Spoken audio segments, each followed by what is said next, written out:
Hello everyone and welcome back to another movie review. Today is Sunday and you know what that means. It is time for another double feature.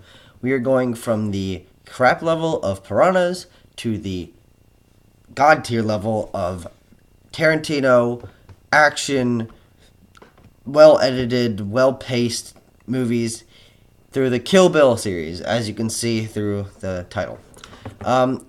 I watched both these movies in the past week. I just finished up Kill Bill like a half hour ago, or Kill Bill Volume 2 about a half hour ago, and I watched the first one exactly 1 week ago last Sunday.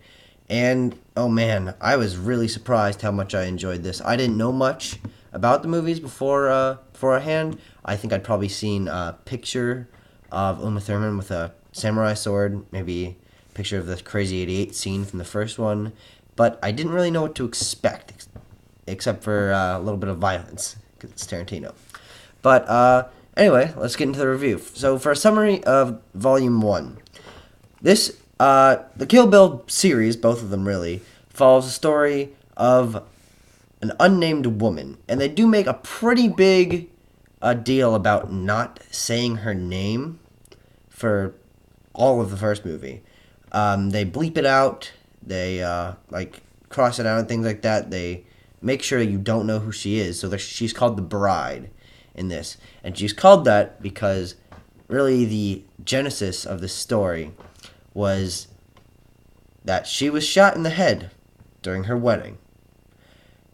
This woman was an assassin, and after she was shot in the head at her wedding, she decides to take revenge after waking up in a coma from a coma 4 years later. She decided to take revenge on the people who ruined her party. 5 of the members of her assassin group and her boss, Bill, the titular character who was actually not seen until Volume 2.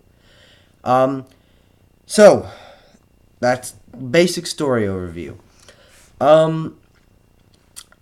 Man, okay, let's just start off with this movie has quickly become one of my favorites.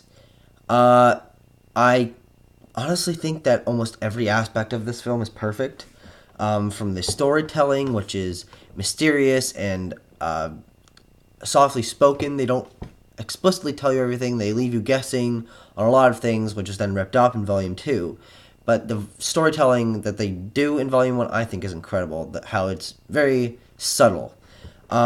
But nothing else about this movie is subtle, except for the storytelling. Oh man. The first fight sequence in this movie, I absolutely adored. I was so surprised by it. It's quickly become one of my favorite fight sequences in all of every movie I've seen. There is a cat right there. But, man, the first fight was well choreographed, well paced, incredibly edited. It was brutal, and it was elegant, and oh man, I really liked it. But this brings me to my there's 2 negative points I have, but this brings me to one of my negative points, is I personally preferred this movie when it was close quarters combat, a little more close-ups on characters, and bouncing off of walls and things like that nature. So when it gets to something like the Crazy 88s, I appreciated it for what it did, but I really do prefer things like the first fight sequence, which it takes place in a normal house using everyday objects just to whack the shit out of people. And it was great. So that's my first negative point. And my second negative point is, and these are really just nitpicks, they switch between Japanese and English when they're in Japan, which is like the second half of the movie, really. And it breaks the flow. It's so strange. It doesn't make any sense. Like, I haven't been to Japan or really any foreign country where they speak a language predominantly that's not English. But it felt so weird that they just would switch in mid-sentence or between sentences to different languages, and that was just a very strange choice to me. But let's jump off the negatives straight into more positives. This movie is amazingly edited. The camera work and editing really is what brought this movie together for me, because it really feels like a comic book.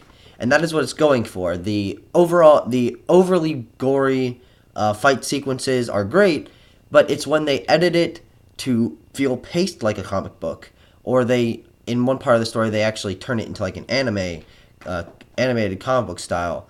That's what really makes it feel so guttural. And I have a long time comic book fan. I have a huge stack in the other room. Marvel and DC. I prefer Marvel, but I digress. This really resonated with me because the comic book style is one of my favorite storytelling styles that people can use. So the over top blood, the smooth when necessary, but quick and to the point editing, the really colorful costume design, and everything is just amazing colorful. This movie has a huge emphasis on color, from Uma Thurman's blue eyes and her yellow suit and the red of the blood and the black of the suits of everyone else. And oh boy, I love color in movies, and this just that really grabbed me. They also, going off of that, they also later on in the movie take away the color, and it's in black and white. And it's a very interesting choice, which I really enjoyed, because it makes you put the color together in your head, and it makes you think a little bit more. It's not just a hack and slash fight sequence anymore. It's you thinking a little bit more and putting together the action and the color in your mind. And that was really amazing for me. This movie is also full of very small plot twists, and then a plot twist, bam, at the very end, like the last second. And it's great. The plot twists are what keep the subtle story interesting, because otherwise it would just be a violent movie of an assassin. But I really like the plot twist.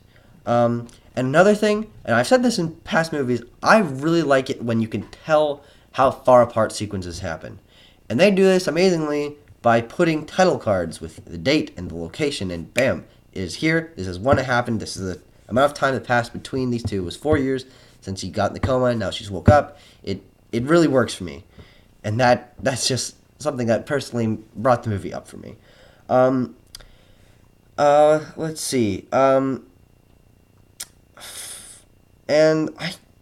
last point, which is really what makes this movie stand out from 2, which, spoiler alert, for my next video, I didn't like 2 as much. But the great part about this movie is every single side character is memorable. They have interesting quirks, they have different costumes, they do different things in their scenes, they have their own personalities, and they all become memorable throughout the story. And they're even like henchmen that become their own characters in their own right. And that was amazing for me, because I love it when not just the main characters are memorable. When you can laugh and remember about every character's actions in the movie. There is one last negative, and I'm sorry to end on a negative tone, but they do use slow-mo like 3 or 4 times in the movie, and the movie's so fast-paced, and it's so snappy and so smooth that the slow-mo really broke down scenes. It broke the tone for me. They also, during the slow-mo, it like brings the audio to a slower pace, and it's not like, oh, but it's like, it's like kind of choppy, and I have no idea how they managed to mess that up. But the slow-mo, I personally did not enjoy. But anyway, I gushed about this movie. I really did enjoy it. The slow-mo, the, what was it? I can't even remember the other negatives that I used.